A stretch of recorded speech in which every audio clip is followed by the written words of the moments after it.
வணக்கம். Cine மினிமினி Bhairavi super star ரஜினிகாந்தனுடைய வாழ்க்கையில் எவ்வளோ பெரிய திருப்பத்தையும் உயர்வையும் உண்டாக்கி கொடுத்த திரைப்படம் அப்படின்றது ஒன்று இருக்கு இல்லையா? சும்மா சாதாரண விஷயம் கிடையாது. 1978ஆம் ஆண்டு திரைக்கு வந்து மிகப்பெரிய வெற்றியை பெற்ற இந்த படத்தின் தயாரிப்பாளர் கலைஞானம். கலைஞானம் தயாரித்து எம் பாஸ்கர் இயக்கிய முதல் திரைப்படம். ஆஸ்கார் மூவிஸ் அப்படின்ற பேனரில் வந்து எம் பாஸ்கர் நிறைய திரைப்படங்களை பின்னாடி இயக்கியிருக்கிறாரு. பின்னாடி பல அருமையான திரைப்படங்களை எழுதி இயக்கிய எம் பாஸ்கர் இயக்கிய முதல் திரைப்படம் பைரவி.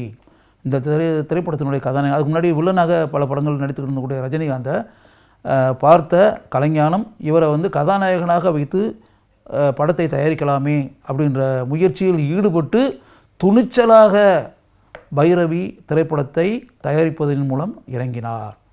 அதனால் வந்து அவர் ஃபுல்லாக நம்பினார் ரஜினிகாந்த் அந்த கதாபாத்திரத்துக்கு கரெக்டாக இருப்பார் அப்படின்னு. மூக்கையா அப்படின்ற கதாபாத்திரம், மூக்கையன், அந்த கதாபாத்திரத்தில் ரஜினிகாந்த்.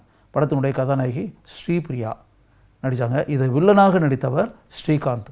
ஸ்ரீகாந்த் வந்து ஏற்கனவே முதல்ல வந்து கதாநாயகனாக பல படங்களில் நடித்தவர். கதாநாயகனாக பல படங்களில் ஆரம்பத்தில் வில்லனாக நடித்து பின்னாடி கதாநாயகனாக பல படங்களில் நடித்து பல வெற்றி படங்களில் நடித்தவர் ஸ்ரீகாந்த் அப்படின்னு வச்சுக்கோங்க. அந்த ஸ்ரீகாந்த் இந்த திரைப்படத்தில் ரஜினிகாந்துக்கு வில்லனாக நடித்தார் அப்படின்றது ஒன்று. இதையெல்லாம் தாண்டி இந்த படத்தில் வந்து கீதா, இதான் அவங்களுக்கு கீதாவுக்கு இதான் ஃபஸ்ட்டு ஃபில்ம். அதனால தான் அவங்க பின்னாடி வரும்போதே அவங்க பைரவி கீதான்னே சொல்லுவாங்க. இந்த படத்தில் கீதா வந்து அறிமுகமானதால் பைரவி கீதா அப்படின்னே சொல்லுவாங்க. இதில் ஸ்ரீகாந்த் வில்லனாக நடித்தார் அப்படின்றதுல அந்த வில்லனாக ஸ்ரீகாந்த் நடிப்பதற்கு முன்னால் கலைஞானம் அணுகியது நடிகர் முத்துராமனை அப்ரோச் பண்ணி, முத்துராமனும் ஆரம்பத்தில் எவ்வளவு படங்களில் கதாநாயகனாக வந்து எவ்வளவு வெற்றி படங்களில் வலம் வந்த கதாநாயகன் முத்துராமன். அந்த முத்துராமனை அணுகி ரஜினிகாந்த் இதில் கதாநாயகனாக நடிக்கிறார். இந்த வில்லன் கதாபாத்திரத்தில் ராஜலிங்கம் அப்படின்றது அந்த கதாபாத்திரத்தினுடைய பேர். அந்த ராஜலிங்கம் கதாபாத்திரத்தில் நீங்கள் நடிச்சிங்கன்னா நல்லாயிருக்கும் அப்படின்னு சொல்லிட்டு முத்துராமனை அணுகி கூறினார் கலைஞானம். முத்துராமன் அதை விரும்பலை.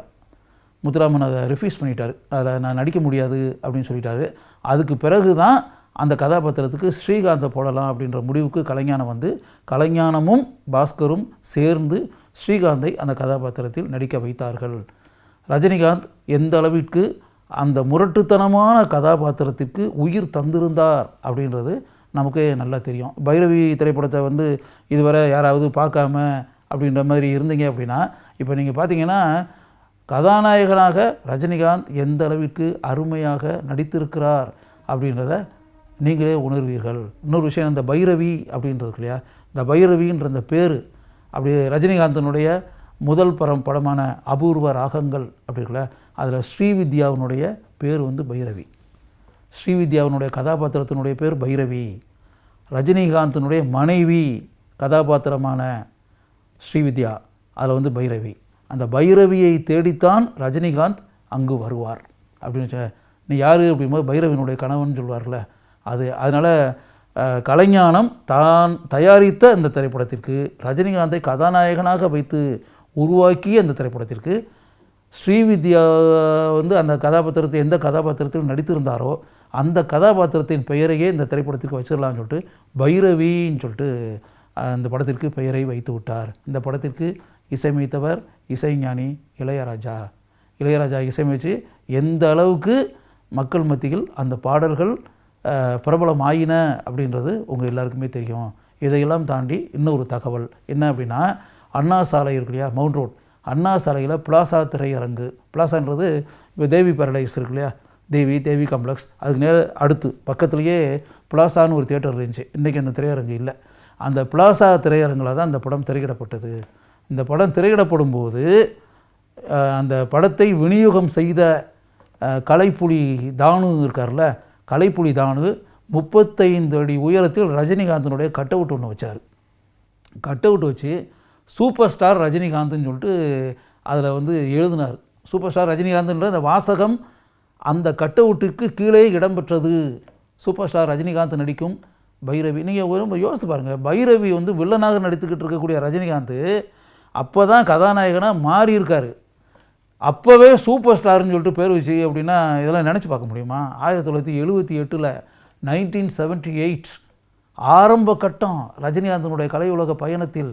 அப்போவே அது தானும் எப்படி மனசுக்குள்ளே அப்படி ஒரு எண்ணம் வந்துச்சு, அது எப்படி மனசுக்குள்ளே அப்படி தோணி அதை வந்து மனசுக்குள்ளே நினச்சி மட்டும் விட்டுறாமல் அதை வந்து எழுத்து வடிவத்தில் துணிச்சலாக மற்றவங்க என்ன நினைப்பாங்க அப்படின்ற பற்றி கவலையே படாமல் 35 அடி உயரத்தில் ஒரு கட் அவுட்டை வச்சு அந்த கட் அவுட்டில் வந்து சூப்பர் ஸ்டார் ரஜினிகாந்த் நடிக்கும் பைரவின்னு அதெல்லாம் பெரிய துணிச்சல் வேணும், மிகப்பெரிய ஆற்றல் வேணும். அது வந்து உண்மையாகவே அந்த வகையில் வந்து அண்ணன் கலைப்புலி தானு அவர்களை நான் வந்து உண்மையாகவே மனம் திறந்து நான் பாராட்டுகிறேன்.